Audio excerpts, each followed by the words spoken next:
स्वागत है आप सबका। मीराबाई को हमने इस क्लास में आधा पढ़ लिया है। आधा पढ़ने का मतलब ये बिल्कुल मत समझ लेना कि मीराबाई ने कुल मिलाकर पूरी जिंदगी में 2 ही पद लिखे और आपने 1 पढ़ लिया है and you are 50% done. No, बहुत कुछ लिखा है, बहुत बड़ा साहित्य है। आपको एक बूंद है उस समुद्र की जो आपके सामने है, चखना है उसे।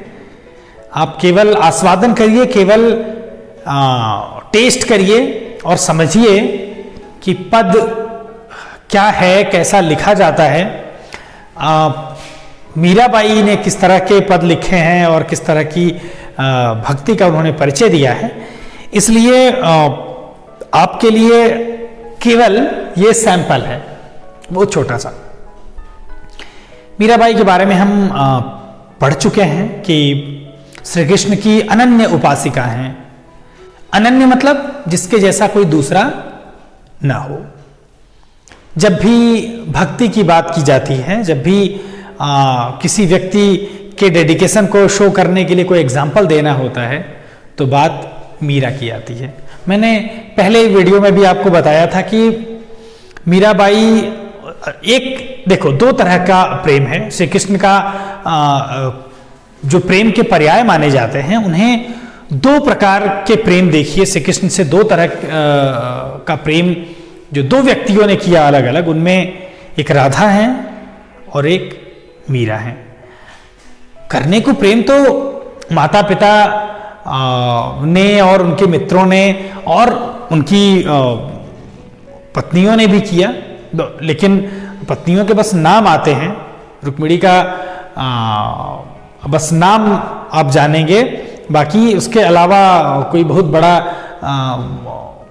परिचय उनका नहीं है। राधा के साथ ऐसा नहीं है। राधा ये प्रेम जो है ऐसा ही है।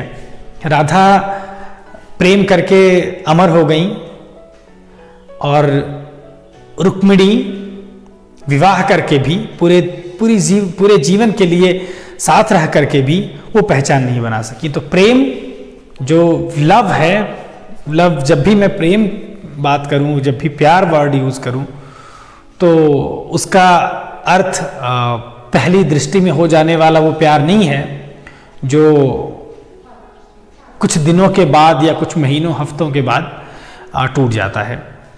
तो जब भी बात की जाएगी प्रेम की तो उसके पर्याय होंगे राधा कृष्ण, और उनमें राधा का नाम आता है जिन्होंने बाल सखा है वो श्री कृष्ण उनके, और उनके साथ घूमना खेलना और पूरा बचपन उन्होंने बिताया है।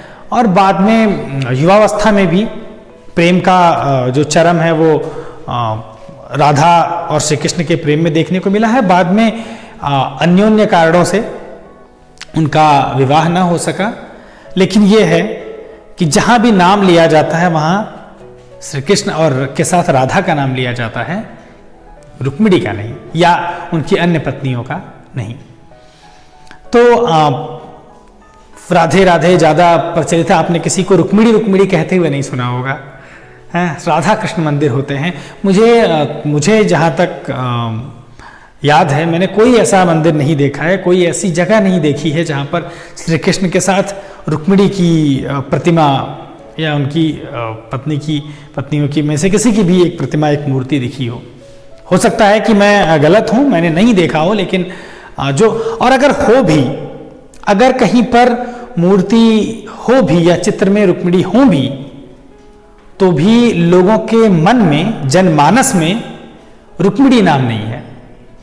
हर व्यक्ति राधा को जानता है। तो राधा वो थी जिन्होंने श्री कृष्ण से प्रेम किया, अनन्य प्रेम किया, और राधा जो है वो श्री कृष्ण के साथ हैं, उनके साथ घूम सकती हैं, उन्हें देख सकती हैं, उनसे बातें कर सकती हैं। वे उनके समय में हुई। लेकिन दूसरी जो जिनकी हम बात कर रहे हैं वे है मीरा, और इन्होंने, मैंने पिछले वीडियो में भी आपको बताया था, ये उनके समय की थोड़े ही हैं। ये तो 1500 ईस्वी की बात है, 600 साल पहले की बात है ना, 500-600 साल पहले की बात है।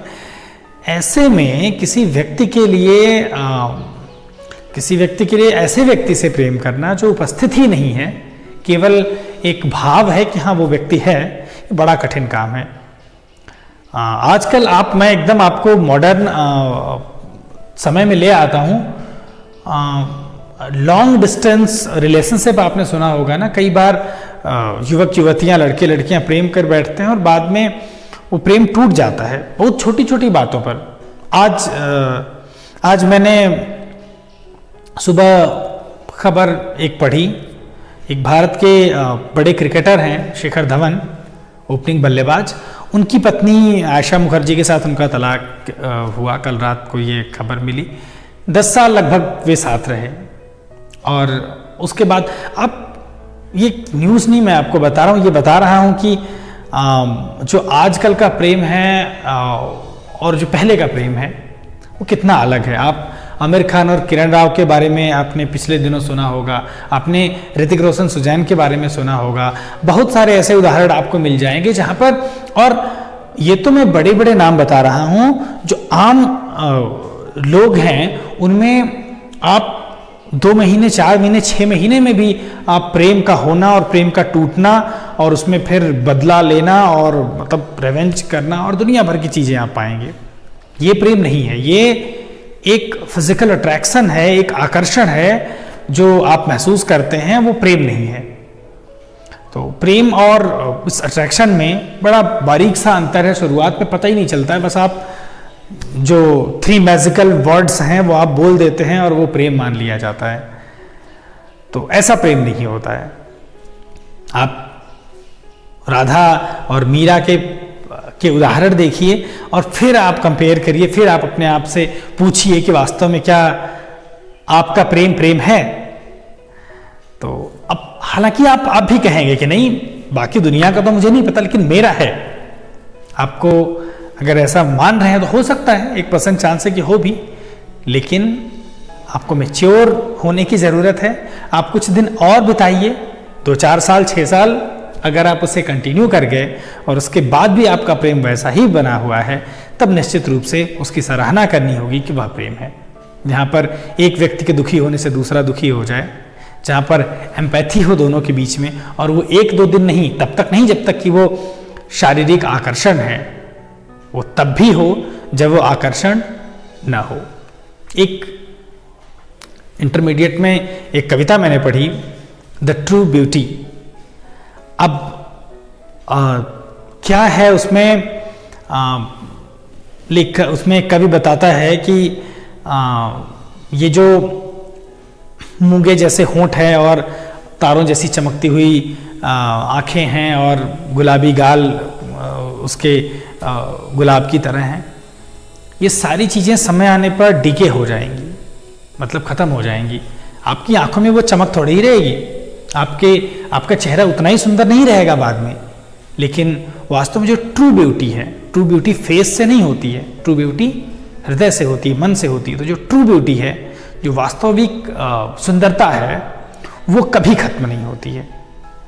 अगर आप किसी ऐसे व्यक्ति से इस तरह से प्रेम करते हैं कि आप उसके अंदर की सुंदरता को देखिए। अब कहेंगे आपके अंदर की सुंदरता कैसे?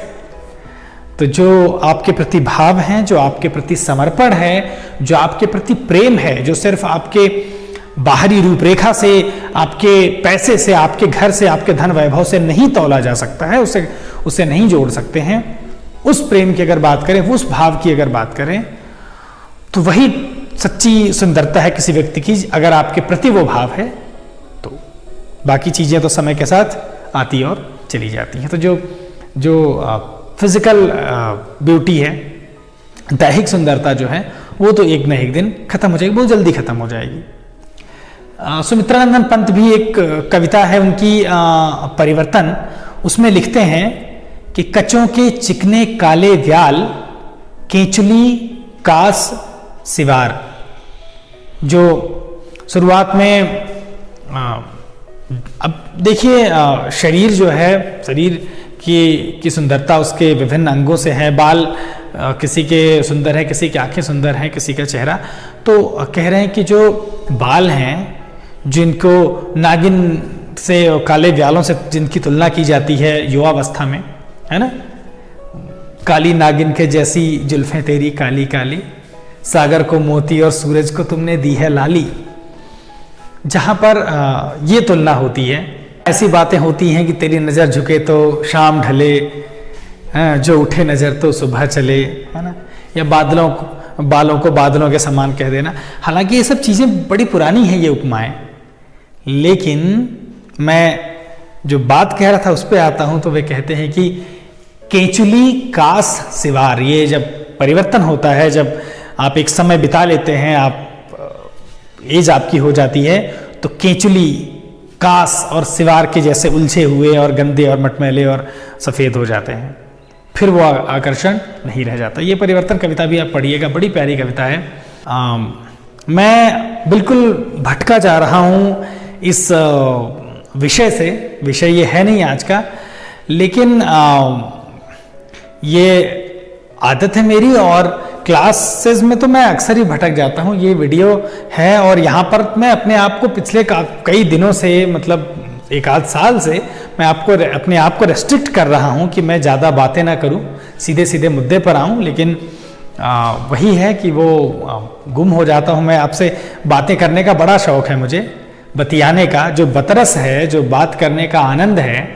और यहाँ देखिए एक तरफा बात कर रहा हूँ, जबकि मुझसे आप तो बात कर नहीं रहे हैं, एक तरफा मैं बोल रहा हूँ। बस कोशिश कर रहा हूँ कि आप ये अपने आप को महसूस करा सकूं कि आप मेरी बात सुन रहे हैं, मेरी बात समझ रहे हैं और कहीं ना कहीं मुझसे बात कर रहे हैं।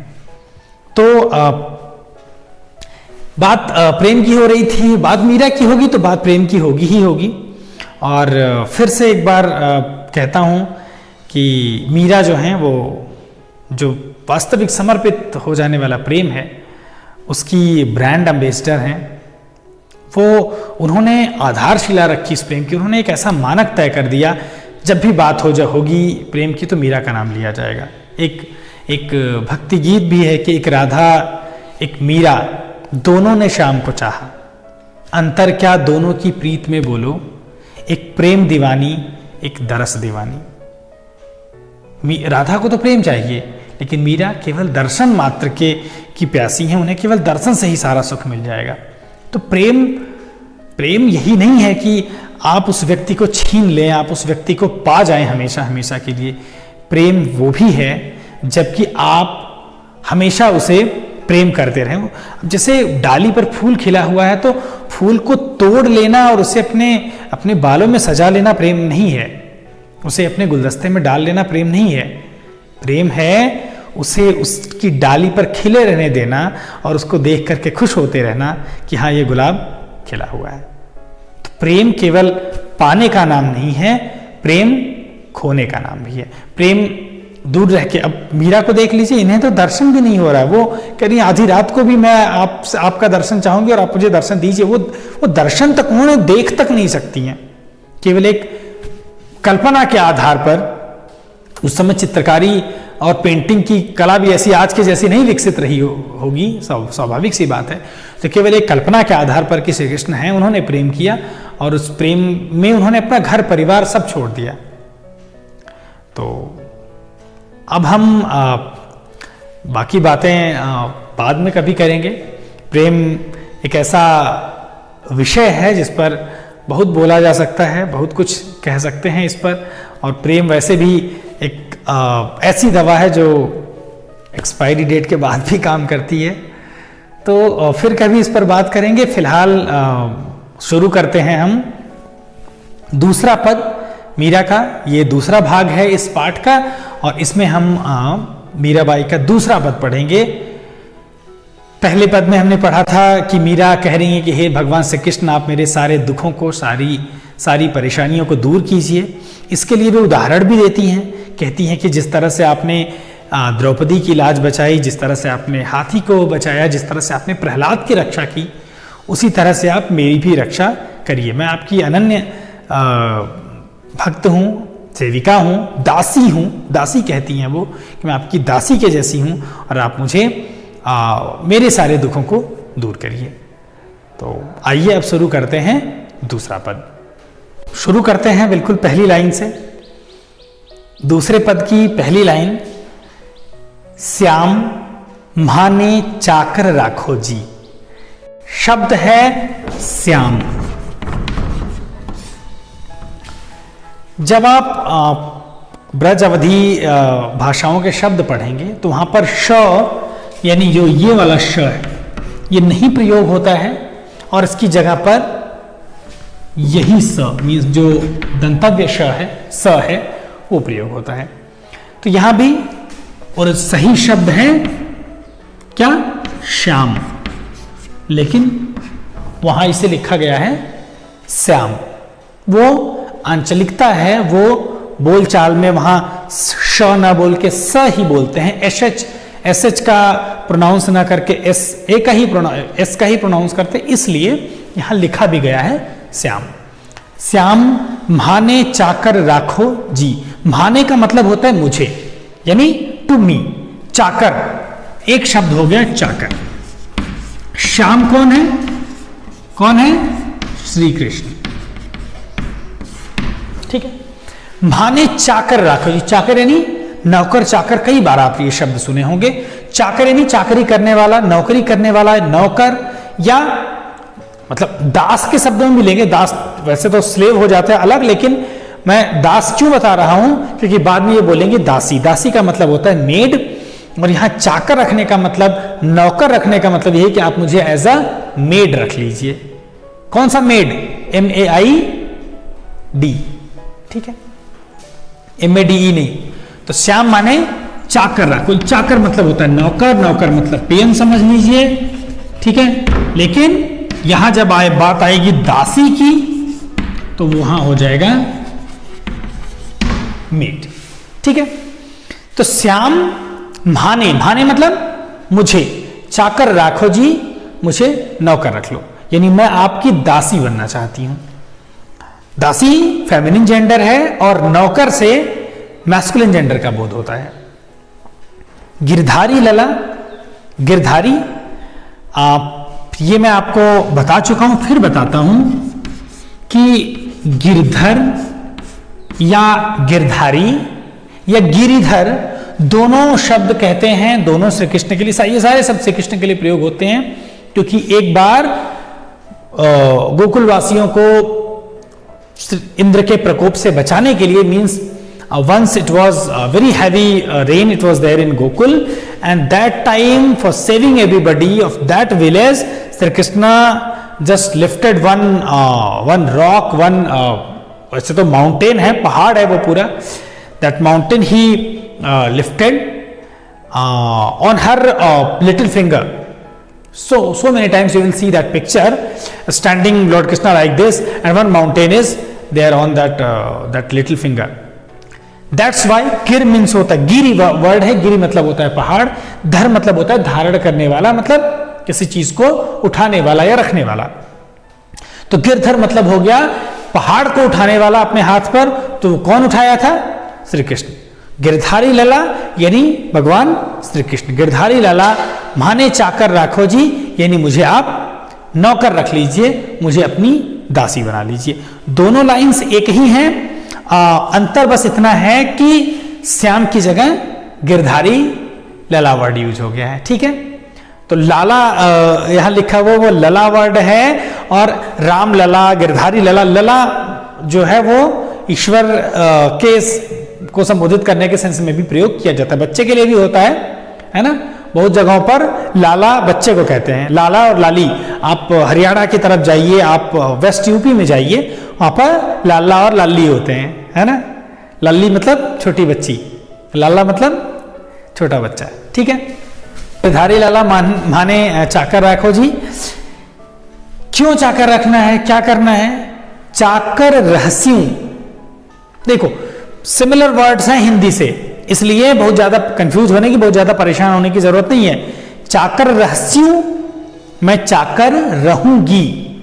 बाग लगास्यू, बाग लगाऊंगी। नित उठ दर्शन पास्यू, नित उठ दर्शन पास्यू, पास्यू मतलब पाऊंगी।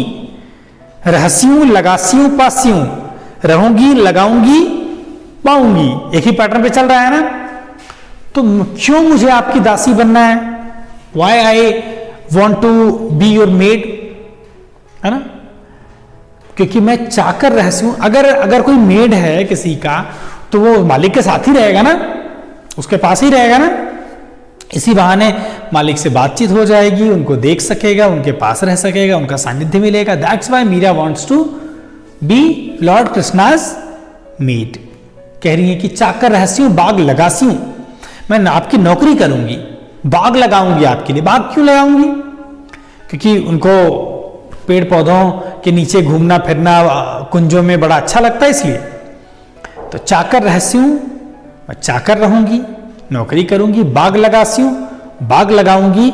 नित उठ दर्शन पास्यूं, और प्रतिदिन उठ करके आपका दर्शन पाऊंगी। और क्या? वृंदावन।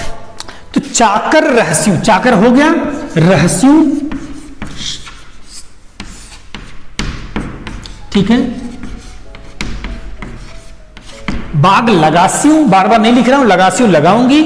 नित, नित मतलब होता है प्रतिदिन, हमेशा, डेली। प्रतिदिन उठकर दर्शन शब्द है, वास्तव में ये क्या है? दर्शन। दर्शन मैंने किसी को देखना, लेकिन सिर्फ देखने के सेंस में यूज नहीं होता है। कोई बहुत बड़ा व्यक्ति हो, स्पेशली भगवान के लिए लगता है कि मैं वहां पर जा रहा हूं दर्शन करने के लिए। तो शब्द है दर्शन, जो यहां लिखा हुआ है वास्तव में होता है ये दर्शन। अब र जो है, चूंकि ये हाफ र है, उसकी जगह ये पूरा र लिखा गया है, बोलने में आसानी होने की वजह से। दर्शन बोलना कठिन है, और दर्शन र पूरा र बोलना आसान है। श वहां प्रयोग नहीं किया जाता, इसलिए स हो गया। और ये जो न है ये ड़ में बदल गया है। आप देखेंगे वेस्ट यूपी में, हरियाणा, राजस्थान में न का उच्चारण ड़ की तरह से किया जाता है ना। जाना है की जगह जाना है, खाना है।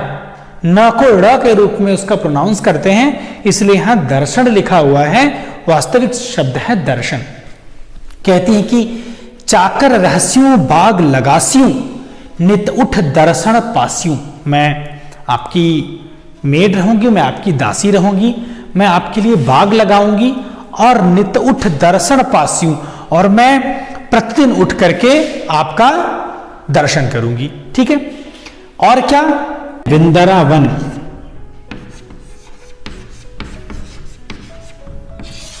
वास्तव में ये बिंदरावन नहीं है, बल्कि ये है वृंदावन, और बल्कि ये बिंदरावन लिखा हुआ है, वृंदावन।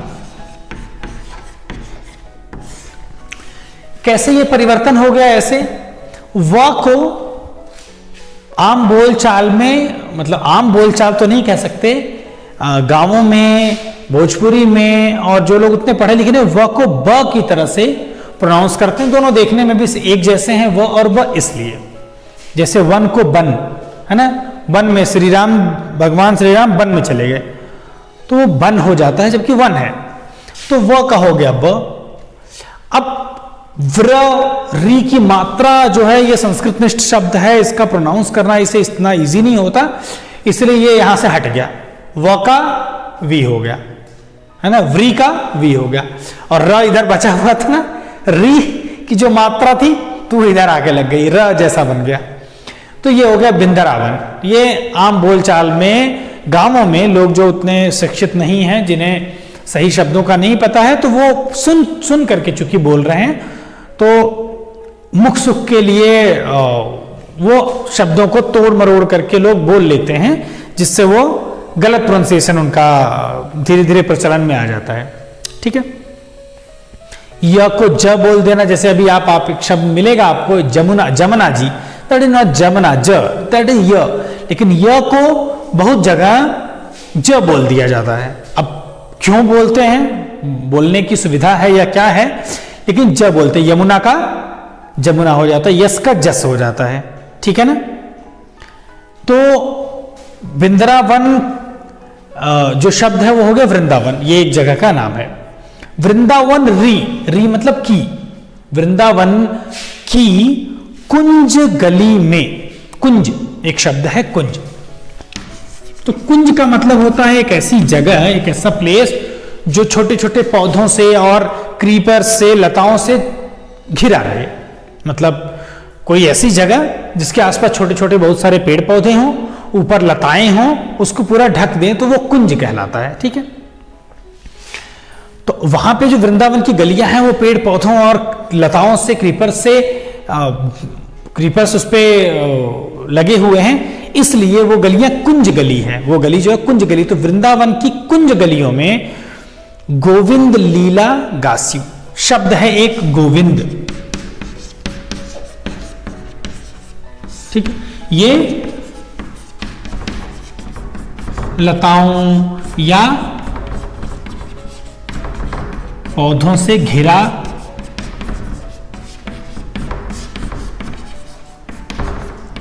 स्थान है। ठीक है, एक शब्द है गोविंद। अब गोविंद का क्या मतलब है? गोविंद का मतलब होता है,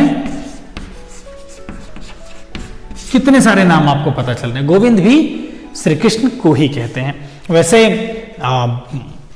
बहुत सारे नाम हैं, लेकिन ये जो नाम है गोविंद और श्याम और कृष्ण, ये सब बहुत प्रचलित नामों में से हैं।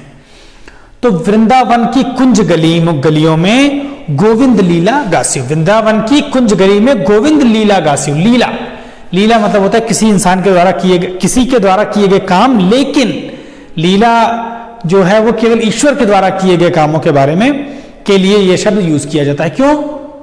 क्योंकि वो जो है, हम लोग जो काम करते हैं वो आवश्यकता के लिए करते हैं या मजबूरी में करते हैं, जैसे भी ईश्वर जो है वो, उनको तो सब पता है, वो बस दूसरों को दिखाने के लिए, अपना रोल प्ले करने के लिए ऐसा करते हैं, इसलिए उनको लीला कहते हैं वो। और बहुत सारी चीजें वो है जो वो खुद कर रहे हैं, है ना, जो हमें लगता है कि हो रही हैं, इसलिए उनके द्वारा किए गए कामों को लीला कहते हैं। कुछ भी होता कहते हैं बस ईश्वर की लीला है, भगवान की लीला परंपार है, ये भगवान ईश्वर की लीला से हुआ है। ठीक है, तो मैं ईश्वर की लीला का गान करूंगी, गलियों में घूम घूम करके मैं आपके बारे में गाऊंगी। वास्तव में ये जो पद हैं ये गेय पद हैं, मतलब गाए जाने वाले पद हैं। मीराबाई जो है वो इस तरह की भक्त हैं श्री कृष्ण की कि वे घूम घूम करके श्री कृष्ण के पद गा रही हैं, और वही बात यहां वो कह भी रही हैं, गोविंद लीला गास्यु। और क्या हुआ है? चाकरी में दर्शन पास्यू। तो चाकरी का मतलब होता है नौकरी। मैं नौकर रहूंगी, आपकी दासी रहूंगी, तो उसके बदले में उन्हें क्या मिलेगा? चाकरी में दर्शन पास्यू, उस नौकर रहने के बदले में मुझे ये चाहिए, ये मुझे मिलेगा कि मैं आपको देख सकूंगी, आपके साथ काम कर रही हूं, आपके यहां काम करूं, तो ऑब्वियस है ना कि आपको देख सकूंगी। तो चाकरी में दर्शन पास्यू, दर्शन ऑलरेडी बता चुका हूं। तो चाकरी में दर्शन पास्यू मतलब मैं चाकरी में आपका दर्शन करने का अवसर मुझे मिलेगा। और क्या होगा? सुमिरण पास्यू खर्ची।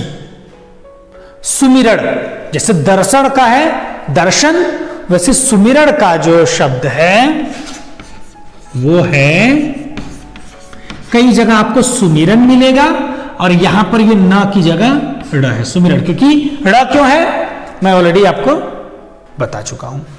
सुमिरण का सही शब्द है स्मरण। स्मरण मतलब होता है याद करना, टू रिमेंबर समवन। ठीक है, सुमिरण पास्यू खर्ची। खर्ची मतलब खर्च। जैसे कोई व्यक्ति काम करता है तो उसके बदले में उसे कुछ पैसे मिलते हैं, तो मैं भी नौकरी करूंगी तो उसके बदले में क्या मिलेगा मुझे? क्या चाहिए मुझे? आपका दर्शन मिलेगा, आपका स्मरण करने को मिलेगा, आपका नाम जपने को मिलेगा। मैं हमेशा कभी आपको भूल नहीं पाऊंगी, हमेशा आप मेरे सामने रहेंगे, तो हमेशा आपको मैं याद करूंगी। तो चाकरी में दर्शन पास्यू, एक काम हो गया, मेरा दर्शन हो गया आपका। सुमिरण पास्यू खर्ची, और खर्च के बदले में मुझे आपका स्मरण करने को मिल गया। और भाव भगति, अब शब्द है यहां पर भगति, लेकिन यह है भक्ति। स्मरण समझ गए? किसी को याद करना। ठीक है, भाव भगति, मुझे आपकी भक्ति करने को भी मिलेगा इसके बदले में। तो नौकरी करने से कितने फायदे हैं? दर्शन करना, याद करना और भक्ति करना, 3 फायदे मुझे मिलेंगे। तो चाकरी में दर्शन पास्यु सुमिरण पास्यु खर्ची, भाव भगति जागीरी पास्यु, यही मेरी जागीर है। जागीर का मतलब जमीन का एक टुकड़ा हो गया। तो भाव भगति जागीरी पास्यु, मैं भाव भक्ति रूपी जागीर पा जाऊं। जागीर क्या है? लैंड का एक पार्ट जो आपको दे दिया जाए ना, जागीर कहलाती है वो। वहां के आप मालिक हैं उसके। हो सकता है वो उस जागीर में एक दो गांव भी हो, एक आध गांव आपको दे दिया जाए या छोटी सी जमीन दी जाए। तो कह रही हैं कि मैं नौकरी करके चाकरी करके क्या क्या पाऊंगी? तो चाकरी में दर्शन पास्यु, दर्शन मिलेगा नौकरी के बदले में। सुमिरण पास्यु खर्ची, मुझे आपका स्मरण करने को मिलेगा। और क्या? भाव भगति जागीरी पास्यु, मुझे आपकी भक्ति करने को मिलेगा और यही मेरे लिए जागीर होगी। जागीर मतलब साम्राज्य, मतलब कुछ एरिया दे देना किसी को, कुछ एरिया जहां पर लोग रहते हैं, वो किसी को मान लो हमने हैंड ओवर कर दिया, वो पूरी जमीन पूरे लोग का मतलब आदमियों को नहीं दे देना। जैसे राजा है तो उसकी जो किंगडम है वो उसका मालिक है, उसमें जो रहने वाले लोग हैं वे सब उसको टैक्स देने के लिए, कर देने के लिए उत्तरदायी हैं। उसी तरह से किसी को कोई जागीर दे दिया, मतलब जमीन का एक टुकड़ा दे दिया, उससे होने वाली इनकम वो उसकी हो जाएगी, है ना। तो बड़ी बात है जागीर दे देना किसी को। आपने हिस्ट्री वगैरह में ये चीज पढ़ी भी होगी। तो मुझे भाव भक्ति रूपी जागीर मिलेगा। तीनों बाता सरसी, तीनों मतलब तीनों का मतलब ऑल थ्री, बाता यानी बातें, ठीक है। सरसी है ना। सरसी के लिए पहले मुख्य शब्द पे जाते हैं। ये है रस, ठीक है। रस मतलब आनंद, एंजॉयमेंट। मतलब which is with enjoyment, means which is very enjoying, ठीक है। जिसको पा करके आपको बहुत अच्छा लगता हो वो चीज सरस है, ठीक है। बहुत एंजॉय करते हो आप जिस चीज को। तो ये तीनों बातें बहुत सरस हैं, यानी बहुत अच्छी लगने वाली। कौन तीनों बातें? दर्शन, स्मरण और आपकी भक्ति। जागीरी पास्यु तीनों बाता सरसी। इसके बाद मोर मुगट। मोर जानते हैं? मोर क्या होता है? हमारा नेशनल बर्ड है भाई मोर, माने पीकॉक। मोर यानी एक पक्षी है, ठीक है, एक बर्ड है। Mugat, mugat is not the word is mukut. मुकुट क्या है? क्राउन। श्री कृष्ण का जब आप चित्र देखेंगे तो आप देखेंगे कि जो मुकुट उन्होंने जो क्राउन पहना हुआ है उसमें एक मोर का पंख लगा हुआ है, ठीक है। वो उनकी पहचान है एक तरह से। हमेशा आप देखेंगे श्री कृष्ण के उसमें मोर का पंख लगा हुआ है। तो कह रही है कि मोर मुगट, उनके मुकुट में मोर पंख लगा हुआ है। और मोर मुगट पीतांबर सो है। पीतांबर एक शब्द है। पीतांबर का मतलब होता है, कैसे होता है? पीत, संस्कृत का शब्द है। पीत का मतलब होता है पीला। और अंबर, अंबर के तो बहुत सारे मतलब हैं। एक मतलब उसका स्काई भी होता है, आसमान भी होता है, लेकिन एक मतलब होता है कपड़ा, क्लोथ। तो हो गया पीला कपड़ा, मीन्स येलो क्लोथ, ठीक है। तो पीतांबर यानी पीला कपड़ा। मोर मुगट पीतांबर सो है। गल माने गला। पंजाबी में गल मतलब बात होती है, ठीक है। गल यानी, और ये बिल्कुल कंफ्यूज नहीं होना, ये ल है ऐसे, ठीक है। तो गल माने गला। गले में क्या है? वैजंती माल। माल मतलब माला, ठीक है। और Vaijanti a type of flower. तो उनके माथे पर मोर पंख का मुकुट है, means peacock feather is there in his crown, and गल Vaijanti mala in his neck there is a garland of Vaijanti flowers. ठीक है, और क्या, वृंदावन में धेनु चराए, वृंदावन हो गया ना, वृंदावन में धेनु चराए, धेनु मतलब होता है, धेनु माने गाय, वृंदावन में गाय चरा रहा है कौन, Mohan, Mohan is also a name of lord Krishna, Mohan Murli वाला,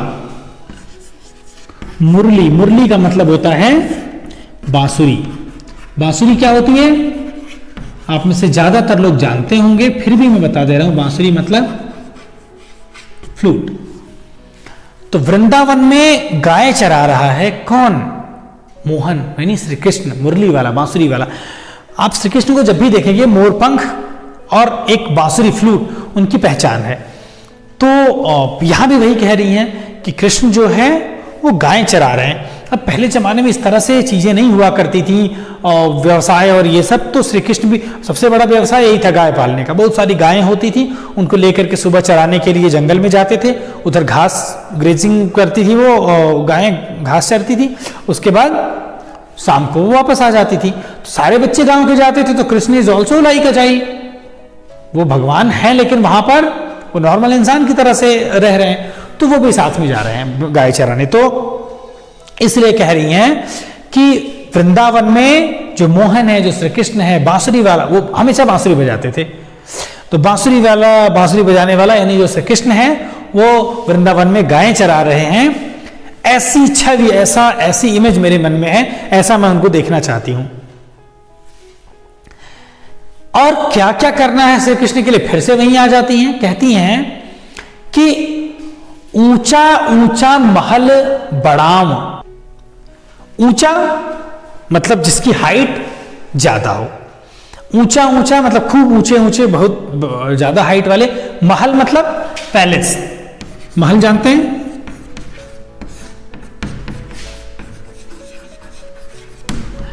ऊंचा ऊंचा महल बढ़ाऊं, बढ़ाऊं माने बनाऊंगी, और क्या, बना ड़ यानी न, बनाओ यानी बनाना, बनाना मतलब खाने वाला बनाना में समझ लेना।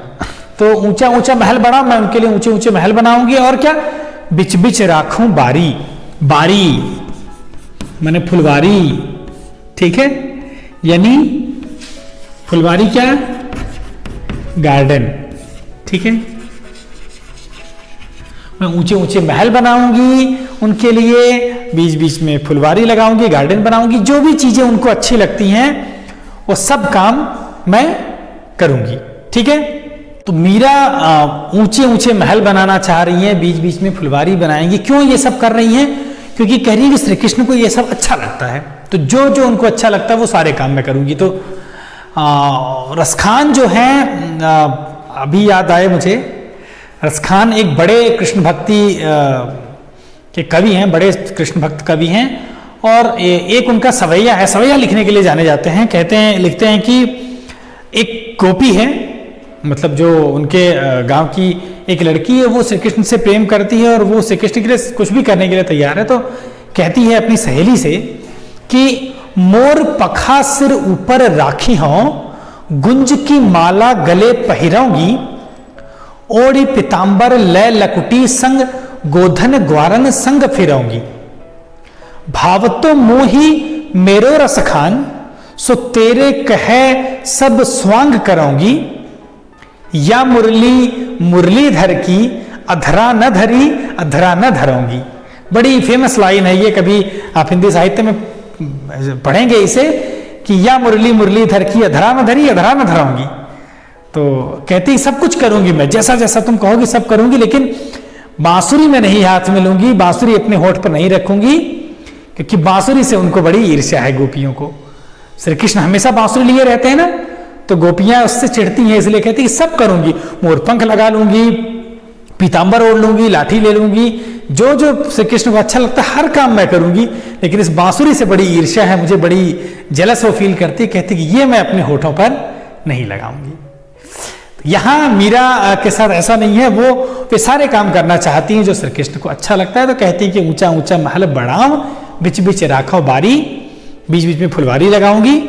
और क्या, सांवरिया एक शब्द है, सांवरिया शब्द है सांवला। सांवला का मतलब होता है जो जिसका कॉम्प्लेक्शन थोड़ा डार्क हो, डार्क कॉम्प्लेक्शन वाला, है ना। आजकल देखो गोरा होने के लिए कितना चल रहा है सब, गोरेपन की क्रीम भी आती है ना, लेकिन यहां देखिए जो सांवला रंग है उसका कितना क्रेज है, कितना चार्म है। तो वो कहती जो मीराबाई हैं, कह रही कि सांवरिया रहा। अब श्री कृष्ण हमारे भगवान है, वो सांवले हैं, हम गोरे हुए होने के चक्कर में पड़ रहे हैं ना। कौन सी क्रीम लगाएं, कौन सा फेस वॉश और क्या क्या होता है सब, क्या क्या लगाएं कि गोरे दिखे ना।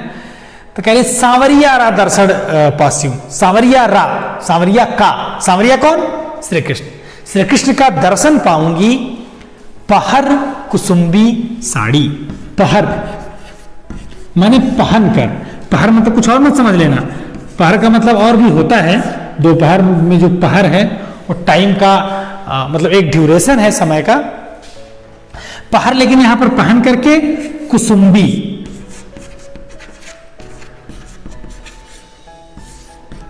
कुसुम्बी का मतलब लाल या नारंगी समझ लो। तो मीरा श्री कृष्ण से कुसुम्बी साड़ी पहन करके मिलने के लिए, उनका दर्शन करने के लिए जाना चाहती है। कहती है कि सांवरिया रा दर्शन पास्यूं, मैं अपने सांवरिया को, मैं अपने श्री कृष्ण को देखूंगी कैसे, पहर कुसुम्बी साड़ी, मैं उस लाल रंग की साड़ी पहन करके और मैं श्री कृष्ण का दर्शन करूंगी। आधी रात प्रभु दर्शन दीजो, आधी रात अगर मैं आपको पुकारूं तो आधी रात को भी, आधी रात को कहने का मतलब कभी भी, हम लोग भी आपस में बातचीत में कहते हैं कि तुम्हें जरूरत होगी तो तुम आधी रात को फोन करना, इसका मतलब नहीं है कि आधी रात को ही फोन करना, इसका मतलब यह है कि एनी टाइम। आधी रात प्रभु दर्शन दीजो, मीरा कहती हैं कि मैं अब प्रतीक्षा नहीं कर पा रही हूं, अगर आधी रात है, इस समय मुझे आपके दर्शन की आवश्यकता है, तो आप इसी समय मुझे दर्शन दीजिए। कहां पर, जमुना जीरे तीरा, जमुना यह है यमुना रिवर। हमारे यहां नदियों की इतनी महिमा है, नदियों का इतना महात्म्य है कि उन्हें सम्मान के साथ याद करते हैं, गंगा जी, यमुना जी, है ना। तो यमुना जो है वो एक नदी है, चूंकि वहां यमुना नदी बहती थी पास में ही, इसलिए कह रही हैं कि आधी रात के समय भी मैं आपको अगर आपका दर्शन करना चाहूं तो आप मुझे दर्शन दीजिए। कहां, यमुना जीरे तीरा, आप यमुना नदी के किनारे पर आप मुझे दर्शन दीजिए, मैं आपको वहां देख सकूं। मीरा रा प्रभु गिरधर नागर, मीरा रा, मीरा के, ठीक है, प्रभु मतलब प्रभु ईश्वर, गिरधर नागर, गिरधर मतलब श्री कृष्ण, नागर का मतलब जो शब्द है इसका मतलब होता है चतुर, क्लेवर, लेकिन यहां पर उससे मीनिंग लगाएंगे नहीं। गिरधर नागर का मतलब केवल श्री कृष्ण, मेरे प्रभु भगवान श्री कृष्ण हैं। और हिवड़ो घड़ो अधीरा, हिवड़ो माने एक शब्द फिर आ गया है, एक शब्द हिवड़ो, इसका मतलब होता है हृदय, और एक शब्द है घड़ो। देखो जब आप और भाषाओं के शब्द पढ़ेंगे, ये है घना, है ना, घना से न कहोगे ड़, और हरियाणवी में बोलते समय घड़ो मतलब बहुत ज्यादा का घना ना कह करके वो घड़ो हो जाता है। तो हिवरो, राजस्थान की, हरियाणा राजस्थान बगल में, तो भाषाओं का काफी एक दूसरे से मिलती जुलती भाषाएं, एक तरह से मिलते जुलते शब्द है, पैटर्न एक जैसा है। हिवड़ो घड़ो अधीरा,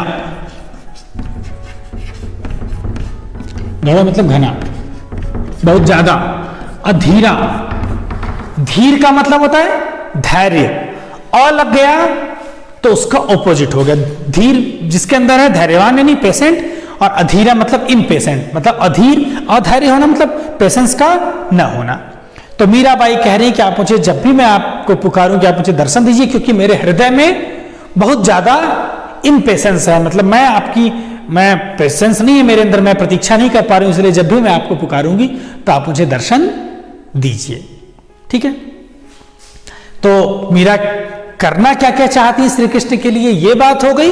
और साथ में वो उनसे क्या एक्सपेक्ट करती हैं, कब वो दर्शन दें और कैसे वो मिले, ये बात भी मीरा अपने पद में वास्तव में ये प्रार्थना कर रही है उनसे।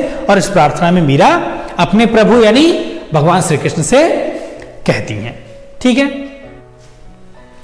तो इसी के साथ ये पद समाप्त हो जाता है। राजस्थानी के खूब सारे शब्द इसमें आपको मिले। इसके अलावा भक्ति भावना श्री कृष्ण के प्रति मीरा की इसमें प्रकट हुई है। भाषा सरस है, प्रवाहमान है, आसानी से, अब आपकी समझ में नहीं आ रहा इसका मतलब नहीं कि भाषा कठिन हो गई, भाषा आसान है। उस समय जो भाषा प्रचलित थी उन शब्दों का प्रयोग किया है, तो जो तत्कालीन लोग रहे होंगे जो नहीं भी शिक्षित हो वो भी इन चीजों का आसानी से समझ पाए ऐसे शब्दों का प्रयोग व्यक्ति करता है जब वो लोगों को आसानी से अपनी बात समझाना चाहता है। तो